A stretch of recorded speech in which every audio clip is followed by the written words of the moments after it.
discuss some qualitative characteristics of accounting information. So, what is the another meaning of characteristics? Another meaning of characteristic is attributes. So now it's time to start our topic. So our first characteristic is reliability. What is the exact meaning of reliability? So the exact meaning of reliability is trustworthy. It means जो data हम अपने customer को provide कर रहे हैं वो data कैसा होना चाहिए? Truthful. It means data customer के लिए ट्रूथफुल होना चाहिए, कोई भी फेक डाटा उसमें इन्वॉल्व नहीं होना चाहिए.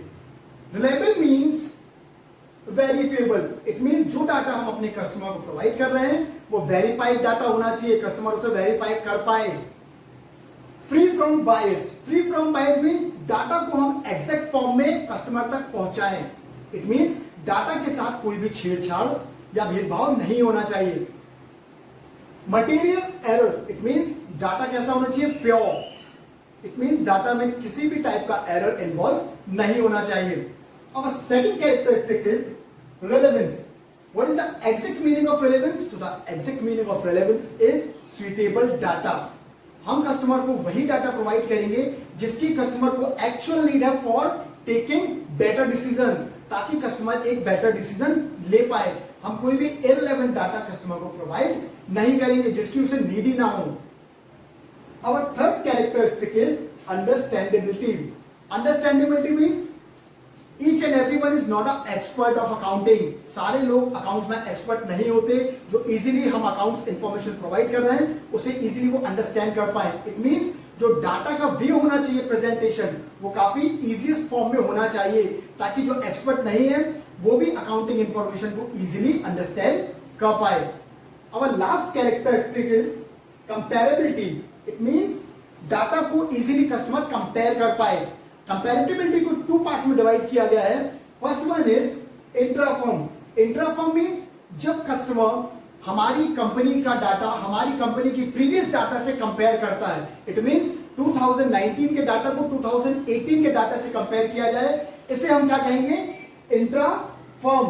Now it's time to discuss interfirm. Interfirm means जब कस्टमर एक फर्म को किसी दूसरी फर्म से कंपेयर करता है अकॉर्डिंग टू हिज डाटा, उसके डाटा के अकॉर्डिंग.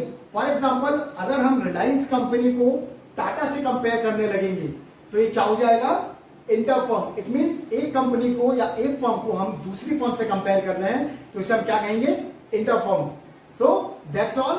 ये थे हमारे कुछ qualitative characteristics of accounting information. I hope आपको काफी इजीएस्ट वे में समझ आए होंगे. Thank you. So students, now it's time to discuss our next topic, and our next topic is bookkeeping, accounting and accountants. So first of all we discuss what is bookkeeping. So the term bookkeeping, the accounting often considered as same is not correct. The two terms are different for each other. Accounting is a wider concept, includes bookkeeping. तो students ये कहा गया है कि हम book keeping और accounting को एक लेकर नहीं चल सकते हैं. इट मीन्स हम ये मानते हैं कि बुक कीपिंग एक स्मॉल कॉन्सेप्ट है जबकि अकाउंटिंग एक वाइडर कॉन्सेप्ट है. First of all we have seen meaning of book keeping. Book keeping is a part of accounting being a process of recording financial transactions and events in the book of accounts. This bookkeeping involves. तो students bookkeeping में हम देखते क्या है, focus क्या करते हैं? So in bookkeeping we must focus on identifying financial transaction and events. Bookkeeping में हम सबसे पहले ट्रांजेक्शन्स का आइडेंटिफिकेशन करते हैं कि उसका फाइनेंशियल नेचर है या नहीं है. Secondly measure them in term of money. Secondly हम क्या करते हैं? उस ट्रांजेक्शन्स को मेजर करते हैं कि मनी टर्म में उसकी वैल्यू क्या है. Recording the identified financial transaction and events in the book of accounts. Third step हमारा होता है कि अब हमने मेजर कर लिया कि उसकी मनी वैल्यू ये है, अब हम उसे रिकॉर्ड करेंगे. कहाँ पे? हमारे जर्नल में. Fourth point is classifying records transaction and events, posting them into ledger account. और जो हमारा लास्ट स्टेप होता है वो हम ये होता है कि अब हम एक सेपरेट पर्टिकुलर अकाउंट्स को क्लासिफाइड करते हैं with the help of ledger account. Ledger account, journal account क्या है ये हम हमारी लेटर क्लासेस में पढ़ेंगे.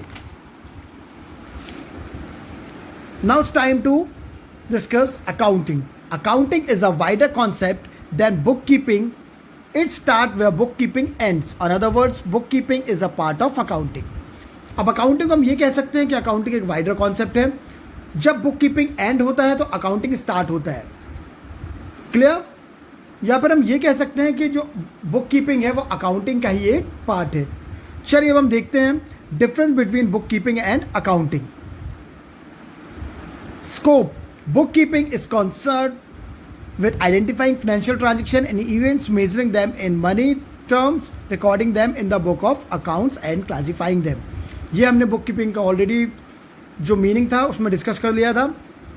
Now accounting is concern with summarising the record transaction and events, interpreting and communicating the result therefore. It means accounting में हम क्या करते हैं,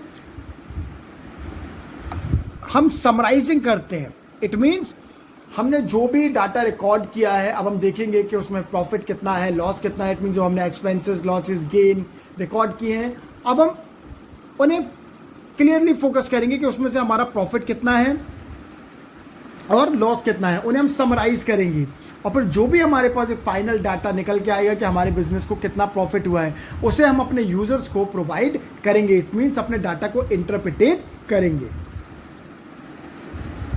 stages. It is primary stage, it is basis for accounting.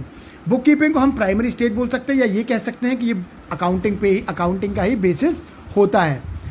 Accounting it is a secondary stage, it begins when book keeping ends. Clear? जो हम पहली बात कर चुके हैं कि अकाउंटिंग क्या है, एक सेकेंडरी स्टेज है और बुक कीपिंग को अगर हम अकाउंटिंग का ही पार्ट कहें तो गलत नहीं होगा. Our third difference is objective. The objective of book keeping is to maintain systematic record of financial transaction. तो जो बुक कीपिंग का ऑब्जेक्ट होता है वो क्या होता है कि सारे रिकॉर्ड्स को सिस्टमैटिकली मेंटेन किया जाए और उन रिकॉर्ड्स का जो नेचर होना चाहिए वो कैसा होना चाहिए, financial. Accounting. The objective of accounting is to ascertain net result of operation and financial position and to communicate information to the interested parties. It means जो भी हमारे नेट ऑपरेशंस हुए हैं अब हम उन्हें एनालाइज करेंगे कि हमारी फाइनेंशियल पोजीशन क्या है करंट टाइम पे. और जब हमने उसे समराइज कर लिया अब हम अपने उस रिजल्ट को इंटरप्रिटेट करेंगे कुछ इंटरेस्टेड पार्टीज या उन्हें हम कस्टमर भी, यूजर्स भी बोल सकते हैं. Fourth point is nature of job. Book keeping. This job is routine in nature. Book keeping कैसा होता है, एक रूटीन जॉब होता है. Accounting. This job is analytical and dynamic in nature. ये कैसा होता है, एनालिटिकल. इट मीन्स हम इसमें बहुत सारी चीज़ें एनालाइज करते हैं और ये डायनेमिक इन नेचर होता है. डायनेमिक इन नेचर मतलब जो जल्दी जल्दी चेंज होता रहता है. Performance. It being a routine work is perform by junior staff. जो बुक कीपिंग होता है वो हमारा जूनियर स्टाफ भी परफॉर्म कर लेता है. बट अगर हम अकाउंटिंग की बात करें, it being a specialist function is perform by senior staff. लेकिन जो अकाउंटिंग होता है ये एक स्पेशलिस्ट फंक्शन होता है जिसे हमारा सीनियर स्टाफ ही परफॉर्म करता है. Special skills. Book keeping. Book keeping is mechanical in nature and thus does not require special skills. Bookkeeping में हमें कोई बहुत ज़्यादा स्पेशल स्किल्स नहीं चाहिए. इसे एक नॉर्मल इंसान भी जिसे थोड़ी बहुत नॉलेज हो वो रिकॉर्ड कर सकता है. Accounting require special skills and ability to analytical and interpret.